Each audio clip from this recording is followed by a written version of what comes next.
नमस्कार विद्यार्थी मित्रांनो, तुम्हा सर्वांचं मिस्टर प्रोफेसर या यूट्यूब चॅनलवर मी स्वागत करतो. This is our video lecture number 4 we are discussing the previous year questions. Okay, physics previous year questions from 2024 papers. Okay, आणि जे काही दोन मे ला जे काही दोन शिफ्ट झाल्या होत्या त्या शिफ्टपैकी पहिल्या शिफ्टमधले आपण क्वेश्चन्स स्टेप बाय स्टेप आपण डिस्कस करण्याचा प्रयत्न करतो. ओके, मागील आपल्याला म्हणजे आय थिंक शिफ्ट 1 वर या अगोदर 3 व्हिडिओ लेक्चर झालेले आहेत. जवळजवळ आपण 25 okay I think 25 question numericals आपण त्या शिफ्टमधले 50 पैकी सॉल्व्ह केलेले आहे. या आपण व्हिडिओ लेक्चरमध्ये त्याच्या फर्दर त्याच्या पुढचे आपण एक्झाम्पल्स बघण्याचा प्रयत्न करूया. ओके, तीच सेम आपली मेथड तुम्हाला स्क्रीनवर तो न्यूमेरिकल दिसणार. ओके, त्या पोर्शनला आणि मी इकडे तो क्वेश्चन आपण सॉल्व्ह करण्याचा प्रयत्न करूया. ठीक आहे, चला तर बघा, numerical number first we will discuss the solution. बघा, तुम्हाला त्या कॉर्नरला न्यूमेरिकल दिसतोय. Railway track is made up of steel segments separated by small gaps to allow the linear expansion. काय हरकत नाही. ओके, रेल्वे ट्रॅक आहे तो स्टीलच्या सेगमेंट पासून बनलेला आहे. Okay, in between two small gaps ठेवला आहे लिनियर एक्सपान्शन साठी. The segment of the track is 10 metre long. Okay, when laid at temperature 17 degrees Celsius. Okay, full stop. The maximum temperature that can be reached 45 degrees Celsius. Increase in the length of that segment of the railway is x into 10 power minus 5 meter. The value of the x is okay म्हणजे जो काय expansion झालाय तो find out करायचा आहे. They have given alpha for the steel. Okay, coefficient of linear expansion दिलाय steel साठी 1.2 10 power minus 5 per degree Celsius. ठीक आहे, इथं लक्षात. ओके, बघा, coefficient of linear expansion steel साठी दिलेला आहे. जो काही रेल्वेचा ट्रॅक आहे तो स्टीलच्या सेगमेंट पासून बनलेला आहे. ठीक आहे, बघा, त्यांनी आपल्याला इनिशियली L1 ची व्हॅल्यू दिली आपल्याला आय थिंक 10 मीटर, जेव्हा टेम्परेचर होतं 17 degree Celsius. I think 17 degree Celsius आहे की नाही. ठीक आहे, त्याच्यानंतर increase in the length of that segment दिले आपल्याला L2 मायनस L1 ची व्हॅल्यू दिली आपल्याला x into 10 power minus 5 meter. ठीक है, they are asking to find the value of x. Okay, we know the formula, that is change in the length is equals to L1 times alpha T2 minus T1. ठीक है, temperature T2 जेव्हा हा change झाला तेव्हा temperature आपल्याला दिला आहे 45 degree Celsius. सगळ्या व्हॅल्यूज आपल्याला पुट करायच्या. L2 मायनस L1 ची आपल्याकडे व्हॅल्यू आहे x into 10 power minus 5. L1 ची व्हॅल्यू आपल्याला दिली आहे 10. अल्फा ची व्हॅल्यू आपल्याला दिलेली आहे 1.2 into 10 power minus 5. T2 minus T1 45 minus 17. ठीक आहे, बघा, सिंपल कॅल्क्युलेशन्स आहे. बघा, 10 power minus 10 power minus 10 get cancelled. Therefore x equals to 10 into 1.2 into लक्षात. आता आहे 45 मायनस 17 पाचातून 7 ने जात, त्याच्यामुळे आपल्याला इथे राहिला 3 शिल्लक, इथे झाला 15. 15तून 7 गेले, 5 गेले, त्यानंतर 2 गेले, तर शिल्लक राहिलं 8. 4तून 3 गेले 28. ठीक आहे, इंटू 28. बघा, therefore x equals to 10 power 1 12 into 10 power minus 1 into 28 plus 1 minus 1 get cancel. Therefore x equals to बरोबर आहे 10 power plus 1 minus 1 get cancel. आता फक्त आपल्याला एवढंच करायचं. 28 गुणिले 12 12 × 96 शी 6 4 9 12 2 24 24 9 33 336 बरोबर आहे 336 जो काही चेंज आला आणि तो ऑप्शन नंबर सी तिथे प्रेझेंट आहे. ठीक आहे, अशा पद्धतीने तुम्ही जो काही पहिला न्यूमेरिकल आहे तो इझिली सॉल्व्ह करू शकला, काही मोठी अडचण नाही. ठीक आहे, बघा, next we will move to the numerical number second. A wire under tension 2 to 5 newton produces 6 beats per second when it is tuned with a fork. ठीक आहे, काही हरकत नाही. when the tension changes from 225 Newton to 256 Newton, it again tune with the same tuning fork. काय हरकत नाही. The number of bits remains unchanged. काय हरकत नाही, म्हणजे जे काही 6 बिट्स आहेत ते अनचेंज राहिले. The frequency of the tuning fork. बघा, let small n be the frequency of tuning fork. Okay, and N1 and N2 frequencies of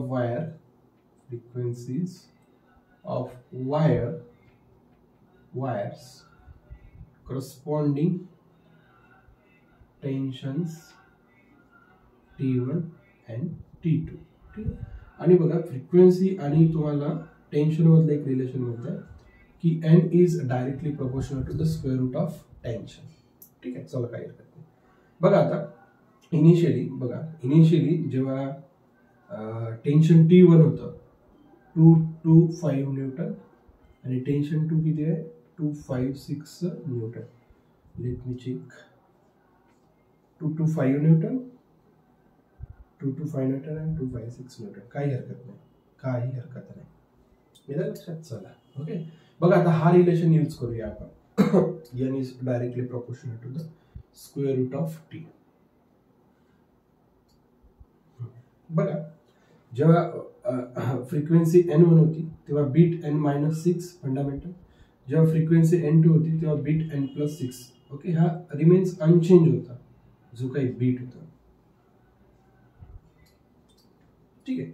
आता हा रिलेशन यूज करू. बघा, हा रिलेशन यूज करू. ठीक आहे. बघा, या कंडिशनला टेन्शन T1 होतं, या कंडिशनला टेन्शन काय होतं T2. चला, मग एनच्या ठिकाणी आपण काय टाकू शकतो n-6 equals to square root of tension. Okay, T1 किती आहे 225. ठीक आहे. त्याच्यानंतर बघा इथेच खाली घेऊन घेतो आता. त्याच्यानंतर एनची व्हॅल्यू किती आहे n+6 square root of tension किती होतं 256. एकदम सिंपल झालं. n-6 upon n+6. ठीक आहे. हे झालं 15, हे झालं 16. Square root of 2 to 5 15 and square root of 2 5 16. Bus cross multiplication केला so you will get the solution. म्हणजे n ची व्हॅल्यू तुम्हाला इझी मिळते. 16 टाइम्स n-6, 15 टाइम्स n+6.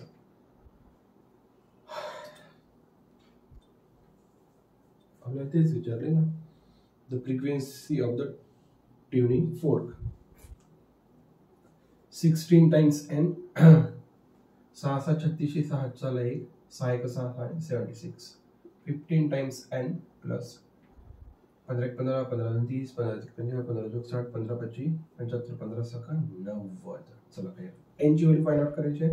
ही टर्म इकडे शिफ्ट करतो, प्लस ची झाली मायनस. ही टर्म इकडे शिफ्ट करतो 90 प्लस 76. हे एकदा चेक करू दे रे बाबा. 6 6 36 6 8 3 6 7 9 30 तर म्हणत रे बाबू इथं 9 पाहिजे. ठीक आहे.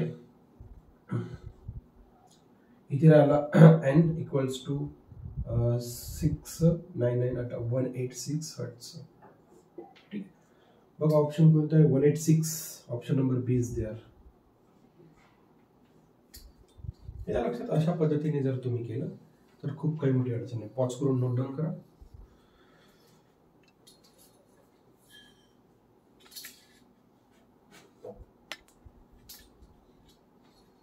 चलो नेक्स्ट न्यूमेरिकल.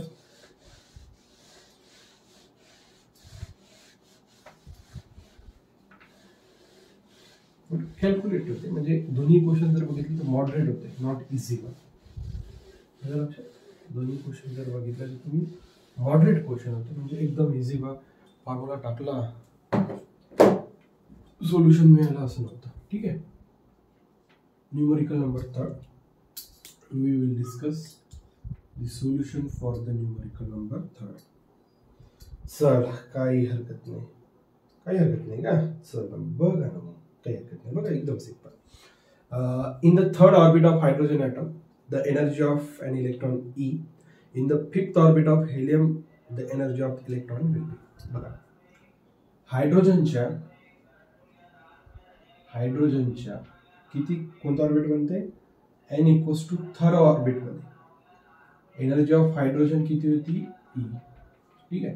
तर त्यांनी काय म्हटलं, हेलियमच्या 5व्या ऑर्बिटमध्ये एनर्जी ऑफ हेलियम किती राहते. हायड्रोजनसाठी ॲटॉमिक नंबर 1, हेलियमसाठी ॲटॉमिक नंबर 2. बघा तुम्ही इथं जर क्वेश्चन्स बघितलं तर तुम्हाला क्वेश्चनमध्ये ब्रॅकेटमध्ये Z=2 दिलेलं आहे. That is atomic number for the helium.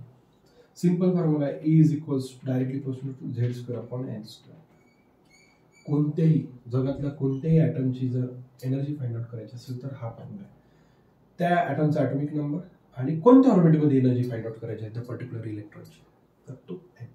हा फॉर्म्युला आपण यालाही लावू, यालाही लावू. ठीक आहे. तुम्ही जर ऑप्शन्स बघितलं तर इन टर्म्स ऑफ ई आहे. जसं पहिला ऑप्शन आहे 25 divided by 26 into E, 36 into E divided by 25 in terms of hydrogen atom आहे. Okay. Energy of helium atom in terms of काय, हायड्रोजन ॲटम. ओके. आता इथे काहीतरी न्यूमरिकल येणार आहे, एक्स आणि वाय. बघा तुम्ही जर सगळे ऑप्शन्स बघितले तर या फॉर्मॅटमध्ये ऑप्शन आहे. ओके. एनर्जी ऑफ हायड्रोजन कशा डिनोट केली, कॅपिटल ई, त्याच्यामुळे इथं ई सफिक्स एच ने लिहिता. या फॉर्मॅटमध्ये ऑप्शन आहे. ठीक आहे. चला काय बघा, आता हा जो काही याला मी इक्वेशन नंबर 1 आणतो. हा फॉर्म्युला पहिले हायड्रोजनसाठी, हा फॉर्म्युला हेलियमसाठी. ठीक आहे. पहिले हायड्रोजनसाठी ई सफिक्स एच ने लिहिता काय लिहितो, ई लिहितो, कारण की त्यांनी दिलेला आहे. झेड याच्यासाठी किती आहे, 1, 1चा स्क्वेअर 1, एन इक्वल्स टू किती आहे 3, 3चा स्क्वेअर 9. ठीक आहे. Make it equation number first. Same आपल्याला आता याच्यासाठी हेलियमसाठी फाइंड आउट करायचं. ठीक आहे. झेडची व्हॅल्यू किती आहे इथं 2, 2चा स्क्वेअर किती झाला 4, एन कोणत्या ऑर्बिटसाठी 5, 5चा square 25. Question number 6. Equation 2 divided by equation 1 करतो. मला जर त्यांनी सिम्पली जर म्हटलं असतं की हेलियम ॲटमच्या 5व्या ऑर्बिटमध्ये इलेक्ट्रॉनची एनर्जी फाइंड आउट करा, सिंपल मी हा फॉर्म्युला यूज केला असता. ठीक आहे. परंतु मला याची energy in terms of hydrogen विचारलं, त्याच्या मला इक्वेशन 2 डिवाइडेड बाय इक्वेशन 1 करावं लागत आहे. अदरवाइज काही प्रॉब्लेम नव्हता मला. Energy of helium to the energy of hydrogen. Energy of helium आहे 4/25 इंटू 9 डिवाइडेड बाय 1. ठीक आहे. 9 चौक 36, 36 डिवाइडेड बाय 25. हायड्रोजनची पाहिजे त्याच्यामुळे हा इकडं शिफ्ट झाला. Therefore energy of helium is equals to 36/25 times the energy of hydrogen. Okay. आणि एनर्जी ऑफ हायड्रोजन आपण ई न डिनोट केलेलं. त्याच्यामुळे बघा 36 टाइम्स म्हणजे ऑप्शन बी इज देअर. येईल लक्षात. सिंपल. ठीक. बघा त्यानंतर आपण नेक्स्ट क्वेश्चन कडे वळूया. At standard temperature and pressure, you can see the numerical. The mean free path of a gas molecule is 1500 D, where D is the diameter of the molecule. Okay, म्हणजे in terms of meter असं diameter आपण कशात count करतो, metre. What will be the mean free path at 373 Kelvin at constant volume at standard temperature and pressure म्हणजे 27 degree Celsius. म्हणजे त्याला आपण काय म्हणू शकतो 273 kelvin at standard temperature and pressure. हे म्हणजे 273 केल्विन. एकदम सिंपल आहे. बघा काय म्हटलं त्यांनी, बघा म्हणजे 273 म्हणजे स्टँडर्ड टेम्परेचर प्रेशरवर त्या मीन फ्री पाथ किती होता म्हणते 1500 टाइम्स डी. तर त्यांनी काय म्हटलं 373 केल्विनवर किती राहते. ओके. आणि एक लक्षात घ्या बघा, lambda equals to KBT on square root of 2 pi T square into P. Lambda आणि टेम्परेचर मध्ये डायरेक्टली रिलेशन आहे. इथे लक्षात, लॅम्बडा आणि टेम्परेचर मध्ये डायरेक्टली रिलेशन. कसं रिलेशन आहे, डायरेक्टली. हाच रिलेशन आपण इथे यूज करत आहे. इथे लक्षात हाच रिलेशन इथे यूज करत आहे. बघा म्हणजे एवढ्या मीन फ्री पाथवर हा जर इकडे शिफ्ट केला, इथे शिफ्ट करू आपण 273 इथे शिफ्ट करूया. ठीक आहे. बघा म्हणजे एवढ्या मीन फ्री पाथवर, ओके, एवढ्या टेम्परेचरवर मीन फ्री पाथ एवढा होता, तर एवढ्या टेम्परेचरवर किती हाच तर आहे. ठीक आहे. याच इक्वेशनचा यूज करत आहे आपण. इथे लक्षात. ओके. एवढ्या टेम्परेचरवर एवढं मीन फ्री पाथ होतं, तर एवढ्या टेम्परेचरवर किती, हा इक्वेशन नंबर आपण 1 यूज करू. मी याला याच्यासाठी शिफ्ट केलं होतं की कॅल्क्युलेशन सोपे झालं. शेवटी तेच करावं. रेसिप्रोकल करू आपण. एक्स 00 टाइम्ससाठी 373 divided by 273 therefore x equals to बघा आपल्याला मीन फ्री पाथ भेटला 373 divided by 273 in terms of 1500d. तुम्ही जर ऑप्शन्स बघितले तर या फॉर्मॅटमध्ये ऑप्शन दिसतो तुम्हाला बघा. बी ऑप्शन बघा तुम्ही 373 273 आणि 1500d. Therefore the option number B is there. बघा या व्हिडिओचा एक लास्ट आपण क्वेश्चन बघूया. 3 charges are placed at vertices of an equilateral triangle as shown in the figure. For what value of a charge Q, म्हणजे Q काय राहायला पाहिजे जेणेकरून electrostatic potential energy of the system becomes 0. बघा equilateral triangle आहे आपल्याकडे, काय capital Q इथे आहे, इथे प्लस Q चार्ज आहे, इथे पण प्लस Q चार्ज आहे. डिस्टन्स आहे इक्विलॅटरल ट्रायंगल मधलं स्मॉल आहे. लक्षात बघा आपल्याला काय फाइंड आउट करायचे, जो काही चार्ज Q आहे ओके हा किती राहायला पाहिजे जेणेकरून सिस्टमचं पोटेन्शियल एनर्जी किती राहते 0. म्हणजे potential energy of a system म्हणजे टोटल पोटेन्शियल एनर्जी किती राहते 0. कंडिशन दिलेली आहे. बघा तुम्ही पॉज करून नोट डाऊन करू शकता. आपण न्यूमेरिकल नंबर 5 बघत आहे लास्ट वन. बघा एकदम सिंपल आहे. इक्विलॅटरल ट्रायंगल आहे, काय हरकत नाही. इक्विलॅटरल ट्रायंगल आहे म्हणजे सगळ्या ज्या काही साइड्स राहतात त्या कशा राहतात सेम. काही साइड दिलेले ठीक आहे, काय हरकत नाही. ओके इथे आणि या पोझिशनवर plus charge small Q charge आहे आणि प्लस आहे. इथे पण कॅपिटल Q चार्ज आहे. ओके बघा सिस्टमची टोटल पोटेन्शियल एनर्जी किती राहते म्हणते 0. मग अशा कंडिशनला या चार्जची काय व्हॅल्यू राहते ते आपल्याला फाइंड आउट करायचं. आपल्याला जर पोटेन्शियल एनर्जीचा फॉर्म्युला माहिती पाहिजे 1/4πε0. समजा दोन आपल्याकडं काय म्हणू शकतो चार्जेस आहे, दोघांमधलं डिस्टन्स आहे a.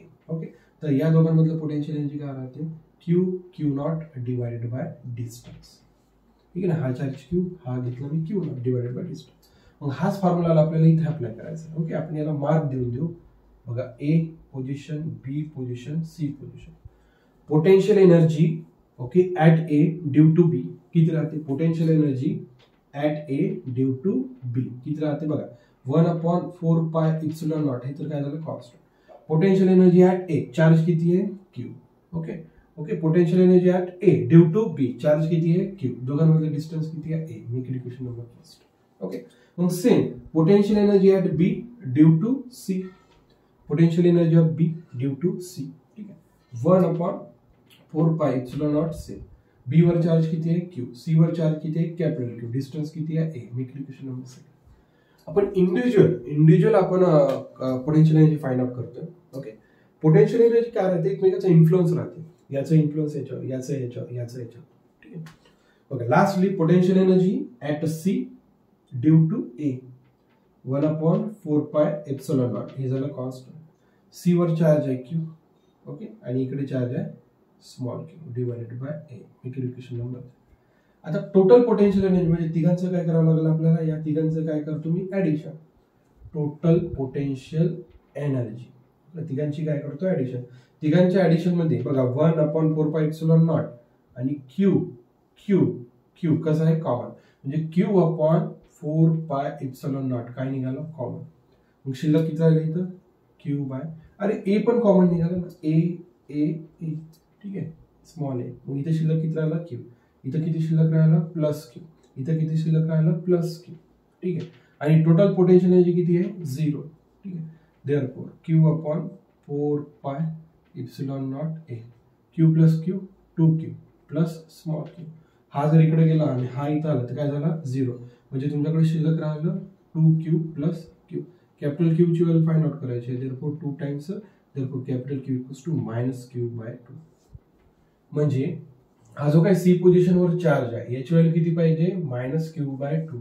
म्हणजे टोटल पोटेन्शियल एनर्जी किती बनणार मग त्या कंडिशनला 0. हे तुम्ही म्हटलं. ओके बघा तुम्ही कोणत्या ऑप्शन मध्ये बघू शकता -Q/2 लास्ट D ऑप्शन. लक्षात बघा अशा पद्धतीने आपल्याला step by step question solve करावं लागतं. बघा सगळे आतापर्यंत जे आपण 5ही क्वेश्चन्स बघितले ना एक मॉडरेट लेवलचे क्वेश्चन्स होते, नॉट इझी वन. लक्षात डिफिकल्ट नाही बोलू शकत नाही. मॉडरेट 4ही 5ही क्वेश्चन्स डिस्कस केले आपण मॉडरेट. कारण की स्ट्रेट फॉरवर्ड फॉर्म्युला होता. डिफिकल्ट आपण कधी म्हणू शकतो 2-3 एखादा कन्सेप्ट मिक्स होऊन राहिला. इथे तसं नाही, कन्सेप्ट तोच आहे, फॉर्म्युला तोच आहे, थोडे कॅल्क्युलेशन्स आहे. ठीक आहे. बघा, तुम्हाला जर आपला हा उपक्रम आवडत असेल तर नक्कीच आपला मिस्टर प्रोफेसर या यूट्यूब चॅनलला लाईक शेअर सबस्क्राईब करायला विसरू नका. So thank you for watching. See in the next video.